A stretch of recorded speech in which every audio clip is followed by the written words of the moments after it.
80,000 Jolani लड़ाकों का double हमला। नेतन्याहू पर गिरा जुलानी बम। सीरिया में पुतिन का राजफाश। नेतन्याहू को भारी पड़ेगी ये जंग। ये तमाम सवालों का जवाब। नमस्कार, मैं हूं आपके साथ अनुराग सक्सेना। आज वीडियो में हम आपको देने वाले हैं। तो रूस और ईरान को पहले ही सीरिया से भगा चुके कमांडर जुलानी का अगला टारगेट अब इजराइल है। दमिश्क पर कब्जा कर चुके जुलानी ने अपने कमांडर्स को इजराइल फतेह करने का फरमान जारी कर दिया है। इसीलिए बड़ा सवाल यह है कि क्या सीरिया में घुसकर इजराइल ने बहुत बड़ी गलती कर दी है। दरअसल बशर अल असद के तख्ता पलट के बाद सीरिया जहां धीरे धीरे खड़ा हो रहा है, इजराइल के सीरिया पर हमले भी तेज हो गए हैं। पिछले 7 दिन के अंदर 800 से ज्यादा एयर स्ट्राइक कर चुका है इजराइल। वहीं पिछले 12 घंटे की अगर हम बात करें तो 61 से ज्यादा हमले कर चुका है, जिसमें वो चुन चुन कर सैन्य ठिकानों को तबाह कर रहा है। लेकिन जुलानी ने भी कसम खा ली है इजराइल को तबाह करने की और इस नरसंहार के बदला लेने की। इजराइल हमलों का जवाब देते हुए एटीएस के नेता भी इजराइल को बहुत बड़ी चेतावनी दे रहे हैं। जरा समझिए कि इस वक्त सीरिया में क्या चल रहा है और सीरिया के हमलों का जवाब देने के लिए जुलानी की क्या तैयारी है।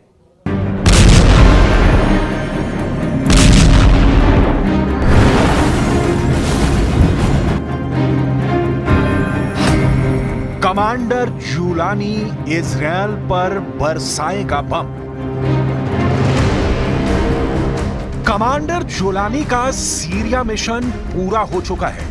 दमिश्क के चप्पे चप्पे पर जुलानी के लड़ाकों का कब्जा है। लेकिन दमिश्क से मात्र 10 किलोमीटर दूर ही देखिए इजराइल क्या कर रहा है। धमाके का पहला वीडियो, धमाके का दूसरा वीडियो, धमाके का तीसरा वीडियो, धमाके का चौथा वीडियो, धमाके का 5वां वीडियो। इजराइल के इन धमाकों ने कमांडर जुलानी की नींद उड़ा दी है। इसीलिए अब जुलानी ने बड़ा फैसला कर लिया है।